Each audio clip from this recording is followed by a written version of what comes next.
Hello, എല്ലാവർക്കും നമസ്കാരം. ഞാൻ ഡോക്ടർ ജോസഫ് നടക്കാവുകാരൻ, തൃശ്ശൂർ ദയ ഹോസ്പിറ്റലിലെ ENT സർജനാണ്. ഇന്ന് മാർച്ച് 3-ാം തീയതി world hearing day. World hearing ഡേയോടനുബന്ധിച്ച് ചില കാര്യങ്ങൾ നിങ്ങളുമായി ഷെയർ ചെയ്യാനായിട്ടാണ് ഞാൻ ഈ വീഡിയോ ചെയ്യുന്നത്. കേൾവിശക്തിയെ പറ്റി പറയുമ്പോൾ നമ്മൾ ശ്രദ്ധിക്കേണ്ട ചില കാര്യങ്ങളുണ്ട്. അത് ഒരു കുഞ്ഞ് ജനിക്കുന്ന നിമിഷം മുതലേ തുടങ്ങുകയാണ്.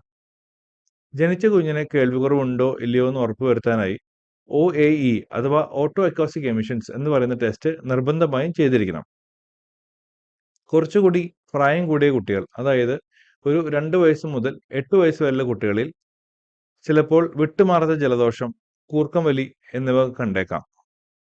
അവർ പലപ്പോഴും TV കാണുമ്പോൾ ഉയർന്ന വോളിയത്തിൽ TV കാണുക, അതല്ലെങ്കിൽ നമ്മൾ വിളിച്ചാൽ വിളി കേൾക്കാത്ത പോലെ ഇരിക്കുക എന്നിങ്ങനെ ലക്ഷണങ്ങൾ കാണുന്നുണ്ടെങ്കിൽ അവരിലും കേൾവിക്കുറവ് ഉണ്ടാവാനുള്ള സാധ്യതയുണ്ട്. അതുകൊണ്ട് ഒരു ENT ഡോക്ടറെ കണ്ട് ചെവി ടെസ്റ്റ് ചെയ്യേണ്ടതാണ്. മുതിർന്നവരിൽ ഒരു ENT എമർജൻസി ആയി കണക്കാക്കപ്പെടുന്ന ഒന്നാണ് പെട്ടെന്നുള്ള കേൾവിക്കുറവ്. നിങ്ങൾക്ക് പെട്ടെന്നുള്ള കേൾവിക്കുറവ് അനുഭവപ്പെടുന്നുണ്ടെങ്കിൽ നമ്മൾ അത് തനിയെ മാറിക്കോളും എന്ന് കരുതിയിരിക്കാതെ ഉടനെ ഒരു ENT ഡോക്ടറെ കണ്ട് ചികിത്സ തേടിയില്ലെങ്കിൽ കേൾവി എന്നേക്കുമായി നഷ്ടപ്പെട്ടേക്കാം. 60 വയസ്സിന് മുകളിലുള്ള എല്ലാവർക്കും കുറേശ്ശെ കേൾവിക്കുറവ് വന്നു തുടങ്ങും.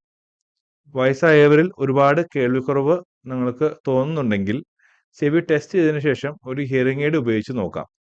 ഹിയറിംഗ് എയ്ഡ് ഉപയോഗിച്ച് അത്യാവശ്യം നല്ല റെസ്പോൺസ് കിട്ടുന്നുണ്ടെങ്കിൽ ഒരു ഹിയറിംഗ് എയ്ഡ് വാങ്ങി ഉപയോഗിക്കാനായി നമ്മൾ ഒട്ടും മടിക്കരുത്. ഞാൻ ഈ പറഞ്ഞ ചില കാര്യങ്ങൾ നിങ്ങൾക്ക് ഏവർക്കും സഹായകരമായിരിക്കും എന്ന് കരുതി ഞാൻ എൻ്റെ വാക്കുകൾ ഇവിടെ അവസാനിപ്പിക്കുന്നു. നന്ദി, നമസ്കാരം.